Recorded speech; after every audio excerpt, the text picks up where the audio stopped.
26 डिसेंबरची रात्र परभणी जिल्ह्यातील गंगाखेड नाका परिसरात एका नराधमानं आपल्या पत्नीवर पेट्रोल टाकून तिला जिवंत जाळण्याचा धक्कादायक प्रकार केला।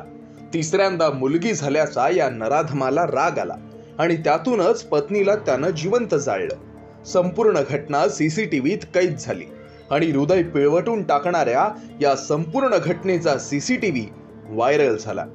एकीकडे मुलगी शिकली, प्रगती झाली, पहिली बेटी धनाची पेटी अशा घोषणा दिल्या जातात आणि दुसरीकडे तिसरी ही मुलगी झाली म्हणून एका नराधमानं आपल्या पत्नीला जिवंतपणी जाळलं।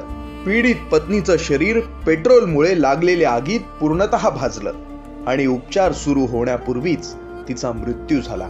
आरोपी पतीला अटक झाली, त्याला शिक्षा होईल। मात्र या पुरुषी मानसिकतेला आपण कधी आणि कसे बंदी करणार? ही पुरुषी मानसिकता निर्माण होण्यामागचं कारण नेमकं काय याचा विचार आपण करायला हवा। अशा घटना आजूबाजूला घडत असतील तर पीडित स्त्रीची सुरक्षा करण्यासाठी आपण स्वतः प्रयत्न करायला हवेत।